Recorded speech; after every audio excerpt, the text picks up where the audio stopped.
3 really creepy true arcade horror stories. Story 1: The Haunted Machine. In the summer of 2012, a teenager named Alex frequented a local arcade called Retro World. It was a popular hangout spot, filled with vintage arcade games that drew in a crowd nostalgic for the past.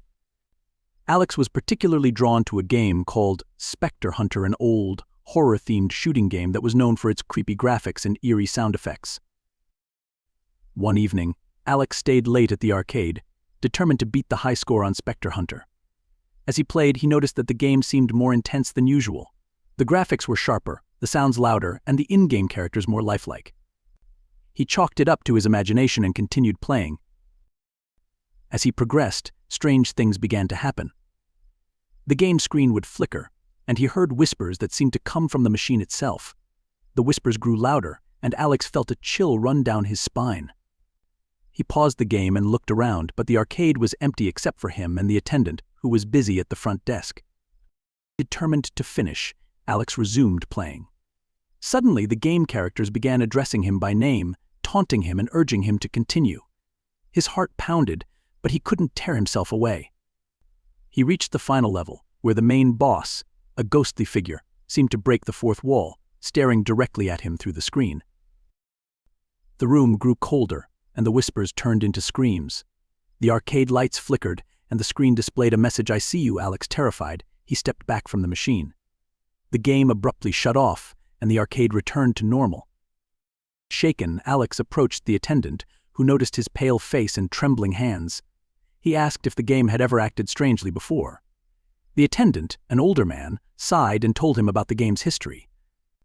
It had been donated by a collector who claimed it was haunted. Previous players had reported similar experiences, but it had never been this intense. The collector had found the game in an abandoned arcade, and it was rumored to be cursed. The original owner had died under mysterious circumstances, and his spirit was said to haunt the machine. Alex decided never to play Spectre Hunter again.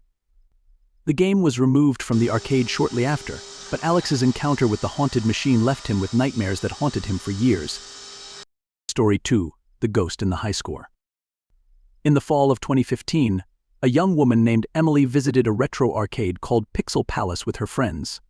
They loved the nostalgic atmosphere and spent hours playing classic games.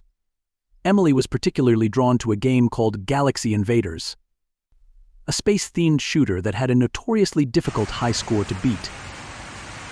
Emily was a skilled gamer and made it her mission to top the leaderboard. She spent weeks practicing and finally decided to attempt the high score one quiet evening. As she played, she noticed that the high score initials were JTK, which no one seemed to know. The attendant mentioned that the initials had been there for decades, and no one had been able to beat them. Emily felt a strange connection to the game, as if it were challenging her personally. She played for hours, lost in the game's pixelated universe. As she neared the high score, she heard faint whispers and felt a cold breeze pass by her. The whispers seemed to say, "You can't beat me." Determined, Emily pushed through and finally surpassed the high score. The screen flashed and she entered her initials. Suddenly, the game froze, and a face appeared on the screen. It was a young man, staring directly at her with hollow eyes. The screen displayed a message, "You've taken my place." Emily screamed and stepped back, drawing the attention of her friends and the arcade staff. The game shut off, and the screen went black. The attendant, visibly shaken, explained that the previous high scorer, John T. Kirkland JTK, had died in a car accident shortly after setting the record. His spirit was rumored to haunt the game, and no one had beaten his score since. Emily felt a cold shiver run down her spine. She left the arcade and never returned. The game was eventually removed from Pixel Palace, but Emily's experience with the ghost in the high score left her with an eerie feeling that she could never shake off. Story 3: The Phantom Player. In the winter of 2018, a college student named Mark worked part-time at an old arcade called Funland. The arcade had a mix of modern and vintage games, and Mark loved the atmosphere. He often worked the late shift, closing up after the last customers had left. One night, as he was closing up, he noticed that one of the old pinball machines, Midnight Madness, was still on. He walked over to turn it off, but was startled to see the machine playing by itself. The flippers moved, the ball rolled, and the score increased as if an invisible player were controlling it. Mark watched in disbelief as the machine racked up an impressive score. He checked the arcade, but he was alone. The machine's lights flickered, and the game seemed to pause. A cold breeze swept through the room, and Mark heard a faint laugh. He stepped back, feeling a sense of dread. He told his manager about the incident the next day. The manager, an older woman named Linda, wasn't surprised.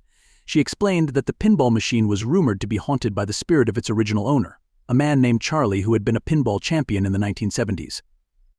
Charlie had died of a heart attack while playing Midnight Madness, and his spirit was said to still play the game, unwilling to leave it behind. Linda showed Mark an old newspaper clipping about Charlie's death, and the story matched the machine's history. Mark was skeptical but couldn't shake the feeling of unease. He continued working at Funland but avoided Midnight Madness. A few weeks later, Mark decided to confront his fear. He stayed late one night and approached the pinball machine. He turned it on and started playing, feeling a mix of fear and determination. As he played, the machine seemed to respond, the ball moving in impossible ways, the flippers acting with a mind of their own. Mark reached a high score, and the machine's lights flashed wildly. Suddenly, the machine went dark, and the room grew cold. He felt a presence beside him, and heard a whisper. "Well played." The machine turned back on, displaying the initials CW. For Charlie Williams, the phantom player. Mark felt a sense of closure, as if he had communicated with the spirit. He left the arcade that night, knowing he had experienced something truly supernatural.